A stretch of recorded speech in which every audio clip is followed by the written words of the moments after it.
Hello fellow clear mind enjoyers. I hope you're doing well. Personally, I really dislike the current Master Duel meta. Maliss and Ryzeal are by far the best decks, and since they require different cards to counter, deck building feels extremely annoying and unfun. To make things worse, with the next pack both are getting even stronger. Maliss gains the Ignister support, making it even more resilient, while Ryzeal gets a boost through heraldic support. How much the heraldic cards matter is still up for debate, but they definitely add something. However, they're not the only decks gaining new tools. Centurion is also getting indirect support from this set. You might wonder, how, why, where? The answer is Magistus, and it's very interesting. The synergy goes beyond just accessing a level 8 synchro, and both sides have neat interactions with each other that I'll cover later. For now, without further ado, let's get into the deck profile. The Centurion engine is something you probably already know, but in case you're new I'll give a quick overview. Centurion Primera is the most important monster, essentially the Stratos of the deck. She's a tuner and a one-card combo starter. On summon she searches any Centurion card except herself, and when treated as a continuous trap she gives Centurion monsters protection from destruction by card effects. Centurion Trudia places herself in the back row and then places another Centurion monster from deck or hand into the back row. If special summoned by her own effect as a continuous trap, she can increase her level by 4. Centurion Gargoyle, meanwhile, sends a Centurion card from the field to the grave to special summon himself from hand. If used as a synchro material, he bounces back to hand, and if summoned from the back row he reduces his level by 4. All Centurion main deck monsters share the gimmick of being able to special summon themselves from the back row when treated as continuous traps, and I'll explain the ratios once we get to the Magistus part. But for now let me show you the Centurion spell and trap lineup. Stand Up is the field spell and most important card of the deck. By discarding a card, you can place a Centurion monster in the back row, and if a monster is summoned you can perform a synchro summon with a Centurion monster. It's also indestructible while you control a Centurion monster card. Oath is another very strong card, placing a Centurion from the deck into the back row but locking you into Centurions for extra deck summons while the placed monster card stays on the field. These two are hands down the best engine pieces since they are both starter and extender. Wake Up allows you to summon a level 4 or 8 token if you control a back row monster, which is very common with Magistus, and its grave effect lets you send a Centurion card from deck to GY by banishing it, usually Phalanx. Speaking of which, Phalanx is a trap that can banish a monster on the field until the next standby phase, but most of the time we use it for its grave effect, which revives a Centurion sinker. That's it for the Centurion core. The first and most important Magistus card, which isn't even released in the TCG yet, is Spoon. She has 2 discard effects, the first searches a Magistus monster, and the second halves an opponent's monster's ATK, which, fun fact, I didn't even realize until writing this script. From the grave she can banish herself to equip a Magistus monster from the extra deck or GY to any card on your field. The most common search target for Spoon is Zoroa, who equips a Magistus card from the extra deck to a Magistus monster on the field, and when a card is equipped to him he can special summon a monster from the hand or grave. The last card of the Magistus engine is Crowley. When added to the hand he can special summon himself, and on summon he can perform a fusion summon of a Magistus or invoked monster. For this purpose he counts himself as a Leicester the Invoker. That basically covers the main engines of the deck. The rest of the main deck is filled with non-engine cards of your choice. For the upcoming meta it's important to have hand traps that hit both Maliss and Ryzeal. Good options are Fuwaloss, Ogre, and Imperm. Of course we also run Maxx C and Ash Blossom because we have to. Specifically for Maliss we're running Lancear as a silver bullet, and for Ryzeal we're running Droll. Nibiru is also worth considering at 2 or 3 copies. While both decks can technically play through or around Nibiru, since our non-engine count is so high the opponent often can't afford to play through one hand trap and Nibiru, so it's surprisingly effective. So with the main deck done, let's briefly cover the extra deck. We run a decent number of fusions in this version of Centurion. Invoked Mechiba is an Omni-Negate by discarding a corresponding card type, and we summon it through Crowley's effect. Doom Dragon is summoned by sending 2 monsters from the back row to the grave, and on summon it can push a monster into the back row. It's mostly here as an extender. Invoked Omega, the new card, targets one of the opponent's cards and an extra deck card in our graveyard to banish both, and on destruction it can summon a spellcaster from the deck, then equip itself to it. Chorozo is another great addition, finally home in this deck. By sending a spellcaster and an extra deck monster we can summon him, and since he's a level for tuner he fits perfectly here. For synchros, we start with Primera Primus. On summon she searches Oath and then destroys a card from both players non-targeting. If a Centurion card leaves the field by an opponent's action, she can special summon herself. The other level 8 synchro is Zoroa Calamity, which basically acts as a skill drain for all of the opponent's monsters that share an extra deck type with the Magistus cards equipped on field. On summon he equips a Magistus extra deck monster, and from the grave he can special summon himself by destroying a Magistus card on the field. For level 12s we run Auxilla and Legacia. Auxilla protects the back row from destruction, which actually synergizes well with Magistus, and on summon she searches a Centurion card. During the end phase she can also place a Centurion from grave or banished into the back row as a continuous trap. Legacia, on summon, draws a card and destroys the opponent's highest attack monster. As payoff for the engine we also run Crimson Dragon and the level 12 synchros it can access. Personally I use 1 Blazer and 1 Supernova. For XYZs, Rinola is mostly used to be equipped by Zoroa so Ryzeal gets skill drained, but she also has effects when treated as an equipped spell. At spell speed 1 she can negate an opponent's monster. For links we play SP Little Knight and 2 Artemis. Artemis, when equipped, searches a Magistus monster. We finally reach the deck discussion part. First, let's start off with the tech. I'll keep it short because there isn't much to say about it. The extra deck is basically solved. The only somewhat questionable spot is Mechiba. Access to it is reliable, but it's not too much of a necessity. A real contender for that slot is Savage Dragon. He has decent synergy with Magistus since he can potentially make the Magistus engine live by equipping Artemis. Another option is Zoroa Vera Thragna, who is basically a Magistus version of Regulus but for monster negates. It's an interesting form of removal and definitely worth considering if we run a bigger Magistus engine with Crescent Endymion. Personally, I don't think it's really worth it. Another option would be super polymerization targets and more Magistus fusions together with Super Poly. That could be fun to explore, but I haven't tested it yet, so I can't give a solid opinion on that. Now let's talk about the Centurion monster ratios. To understand them, you first have to recognize the problems Centurion faces. The regular Centurion build usually runs 12 starters.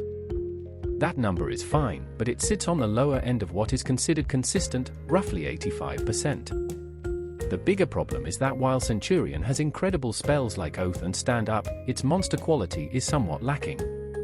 First, the 2 monsters that are true 1-card starters, Primera and Trudia, both require the normal summon. This means that drawing both in the opening hand feels bad because they can't extend into each other. Then there's the incredibly high engine requirement of Atrii, Gargoyle, Wake Up, and Phalanx.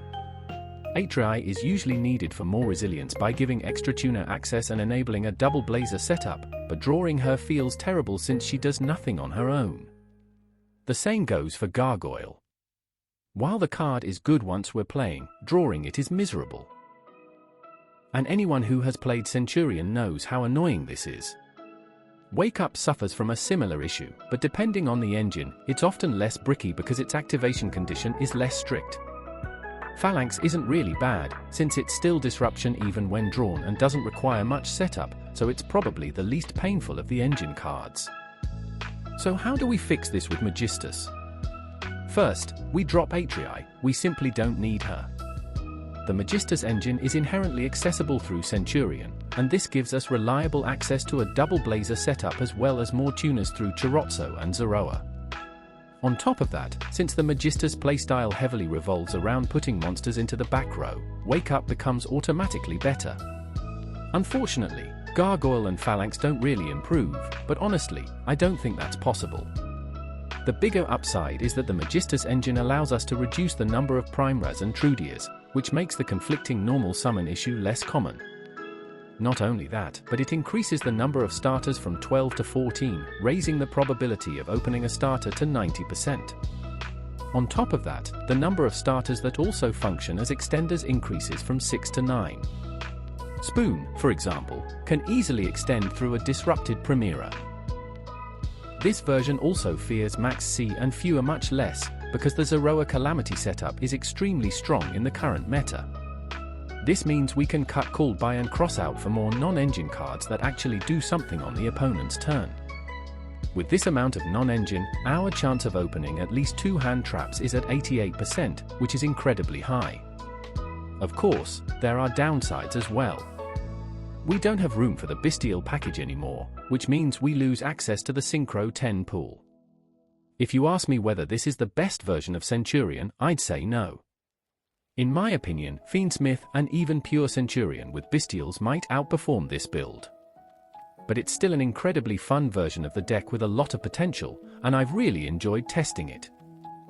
Well, the yapping part is over, and now I'll start commenting on the combos through notes. As always, I'd really appreciate a like, and maybe a subscribe if you want to support me even more. Or, if you think my video sucks, feel free to dislike it.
Voice Death Echo is back with a message.